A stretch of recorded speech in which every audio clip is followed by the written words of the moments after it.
या फिर लिखो वर्क डन, या फिर लिखो वर्क डन। लास्ट कुछ चीजें हैं, ये सेकेंड चैप्टर में जरूरत पड़ेगी।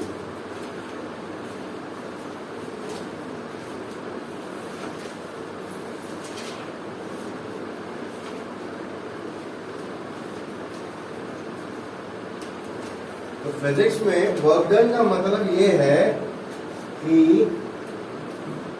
अगर कोई ऑब्जेक्ट है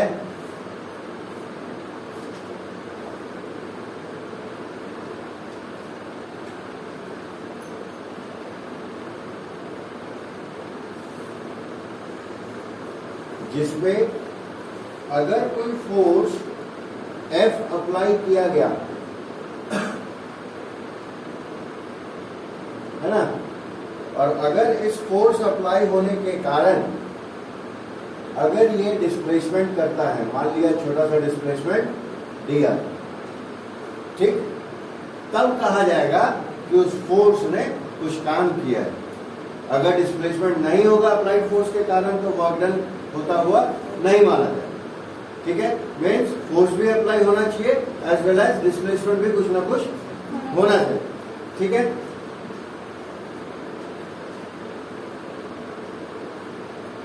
if there is displacement on application of force, then work is said to be done by that force। ठीक, अब है कि इसका फॉर्मूला होगा कुछ ना कुछ, तो इसका जो फॉर्मूला होता है वो कुछ इस तरह का है। तो हम लिखेंगे मैथमेटिकली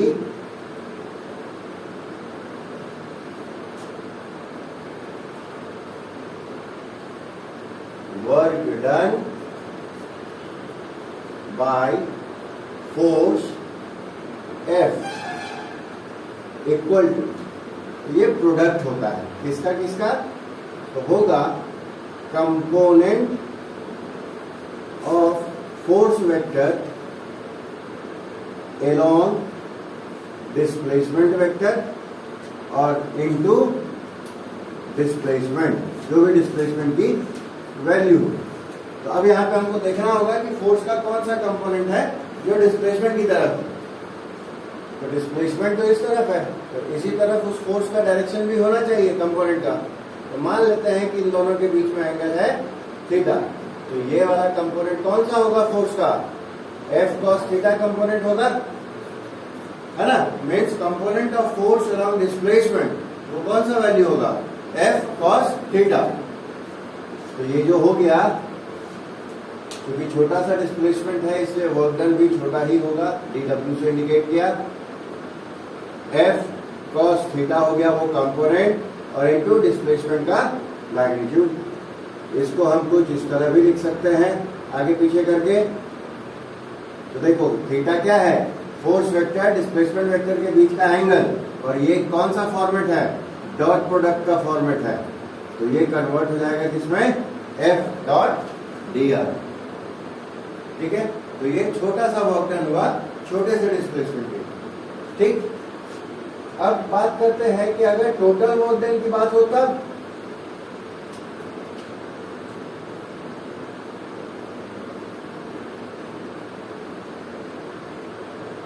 टोटल वर्क डन, तो कई तरीके से हम इसको लिख सकते हैं। पहला तो सिंपल तरीका कि भाई टोटल वर्क डन क्या हो जाएगा, तो क्या होगा, जो छोटा सा वर्क डन हुआ उसका इंटीग्रेशन कर देंगे। ठीक है, तो ये क्या हो जाएगा, या तो हम F dr cos थीटा लिखें इंटीग्रेशन के अंदर, या हम डॉट प्रोडक्ट वाला टर्म लिखें, किसी भी एक तरीके से लिख सकते। ठीक, अगर कुछ रेंज दे दिया तब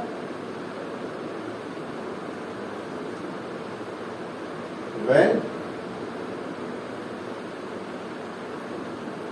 displacement is from 0 to r। अगर कुछ ऐसा रेंज दे दिया है तब क्या होगा, तो हमको कुछ नया काम नहीं करना, हमको यहां बस रेंज की वैल्यू पुट कर देंगे। ठीक है। अगर पोजीशन वेक्टर्स के टर्म्स में दिया हो कि कोई पॉइंट था जिसका पोजीशन वेक्टर था r1, वहां से ऑब्जेक्ट शिफ्ट किया दूसरे पॉइंट पे जिसका पोजीशन वेक्टर है r2, तब वर्क डन क्या होगा, मीन्स अब मूवमेंट जो हुआ वो कहां से कहां हुआ, r1 से r2 हुआ। तो इस केस में भी देखो, क्योंकि वेक्टर टर्म्स में बात कर रहे हैं इसलिए ये वाला उठाएंगे, तो ये क्या हो जाएगा f डॉट dr, और कहां से कहां, r1 से r2 पोजीशन वेक्टर। ठीक है। या सिंपली तुमको मैग्नीट्यूड के टर्म्स में ही दे रखा है कि r1 से r2 है, 0 से r की जगह fr cos थीटा r1 से r2 मैग्नीट्यूड कर दिया। तो इतने तरीके से हम वर्क डन को एक्सप्रेस कर सकते हैं, टोटल वर्क डन। ठीक है। यहां तक सबके लिए सेम होता है, सभी पैटर्न। जब भी टोटल वर्क डन निकालेंगे तभी सिचुएशंस के अकॉर्डिंग हम अपनी भाषा का प्रयोग करेंगे कि किस तरह लिखना है टोटल वर्क। ठीक है। इसमें कोई दिक्कत? अब यहां भी डिपेंडिंग अपॉन थीटा की वैल्यू वर्क डन पॉजिटिव हो सकता है, 0 हो सकता है और नेगेटिव हो सकता है। अगर थीटा 0 डिग्री है तो कॉस 0 क्या होगा, 1। अगर थीटा 90 डिग्री है तो कॉस 90 क्या होगा, 0। और अगर कॉस 180 डिग्री है तो क्या होगा, -1, है ना। तो इन तीनों के लिए positive work done, 0 work done, negative work done, है ना।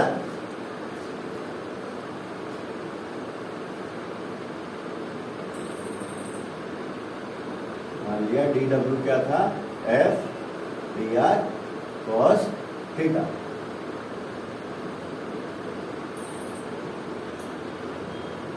Zero degree, 90 degree, 180 degree. 0 degree के केस में cos 0 1, cos 90 0, cos 180 -1। तो इस केस में वर्क डन कैसा होगा, पॉजिटिव वर्क डन होगा। इस केस में वर्क डन कितना होगा, 0 होगा। लेकिन इस केस में वर्क डन कितना होगा, नेगेटिव वर्क डन। ठीक है। इसमें कोई दिक्कत?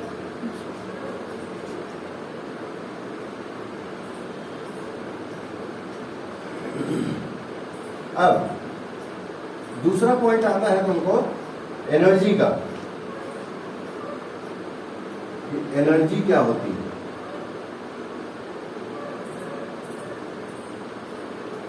तो बाय डेफिनेशन एनर्जी जो होता है वो होता है कैपेसिटी। कैपेसिटी किस चीज की, वर्क डन करने की, ऑफ डूइंग वर्क। ठीक।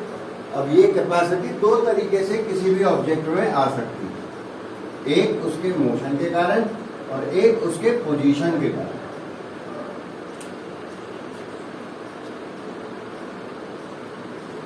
ड्यू टू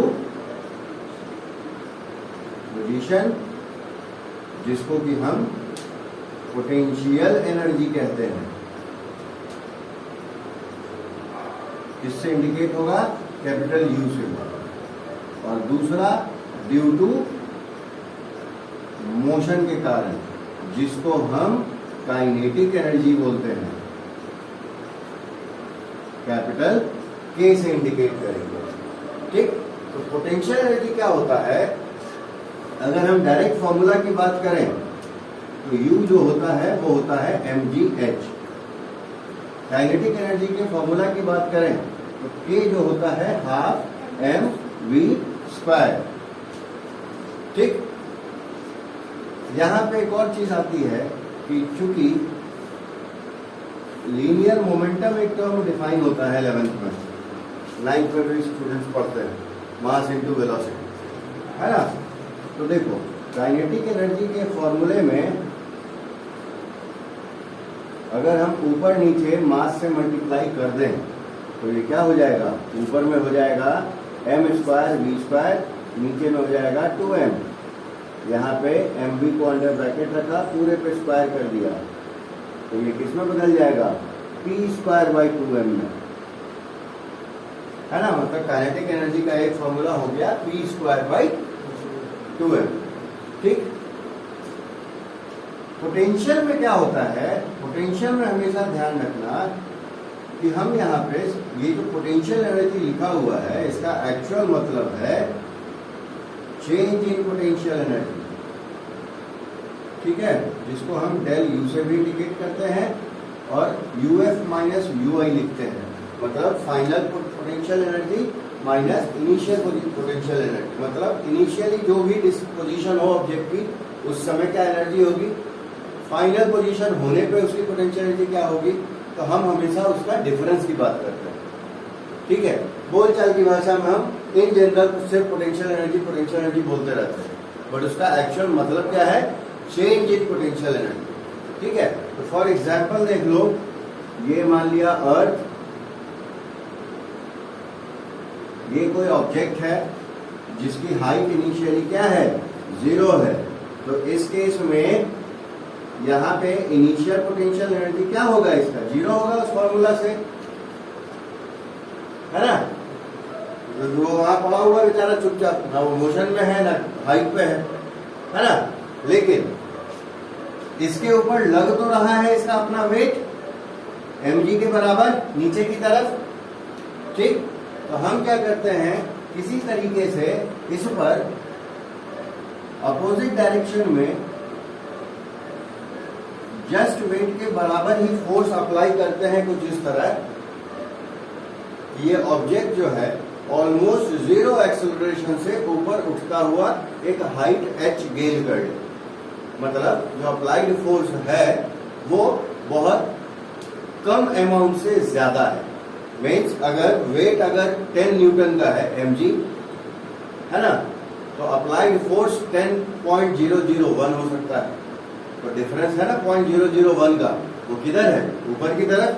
तो वो फोर्स खुद बहुत छोटा है, तो वो कितना एक्सेलरेशन पैदा करे, बहुत कम, है ना, ऑलमोस्ट 0 के जैसा, नेग्लिजिबल एक्सेलरेशन पैदा करेगा।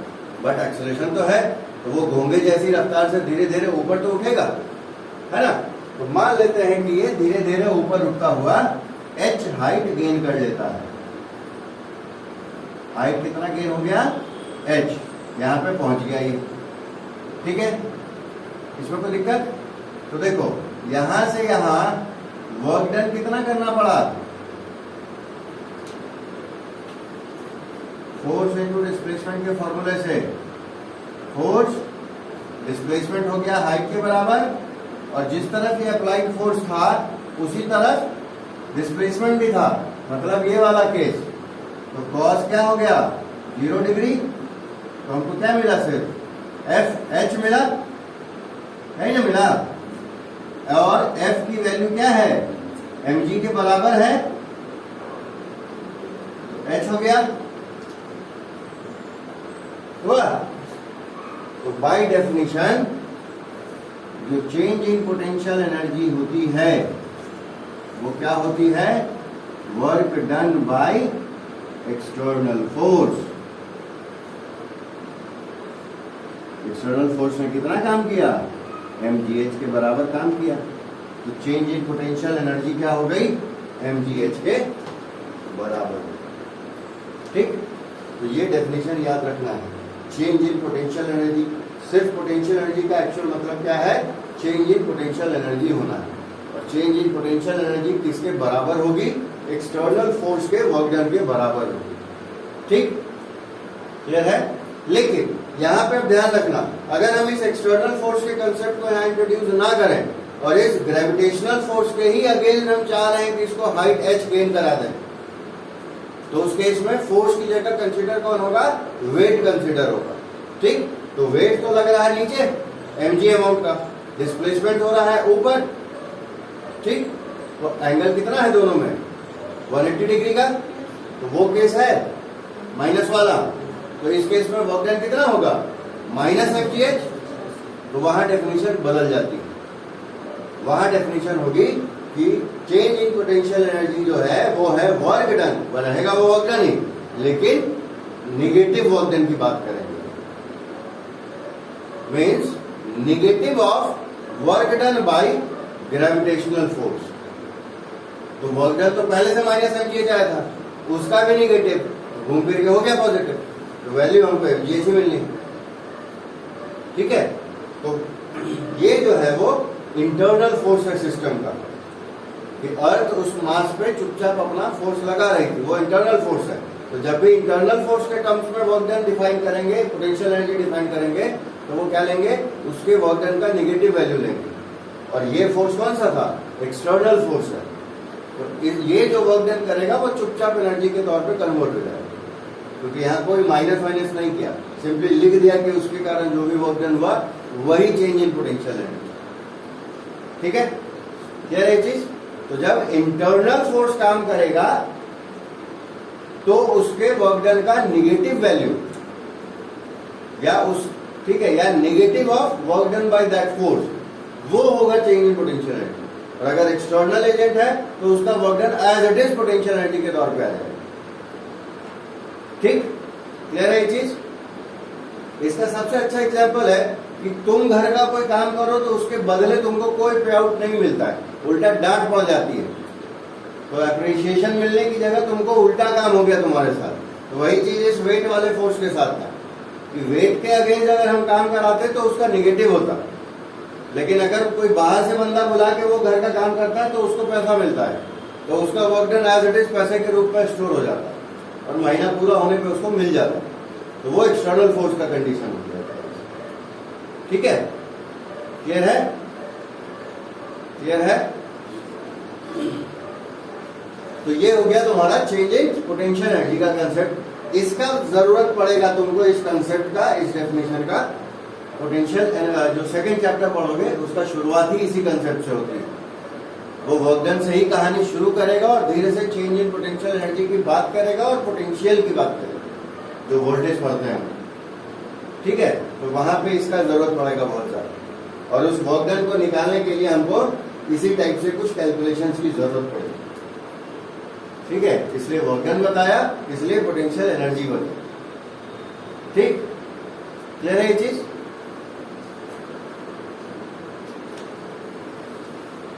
और देखो लास्ट चीज बचती है तुम्हारी पावर।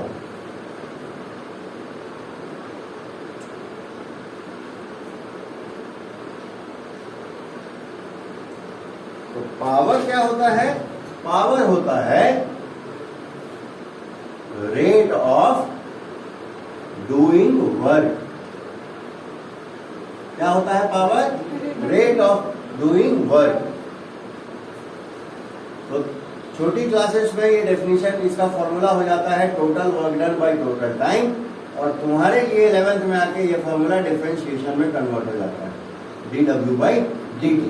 यूनिट क्या हो जाएगी, वॉट, जिसको सिर्फ कैपिटल W से इंडिकेट करते हैं। अब यहाँ ध्यान रखना कि 10⁶ वॉट लिखा है, उसका क्या मतलब, तो उसका मतलब है 1 मेगावाट।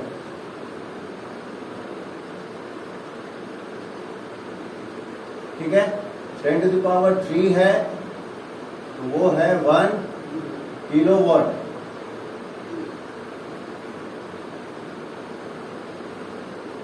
एक 746 आता है 1 हॉर्स पावर।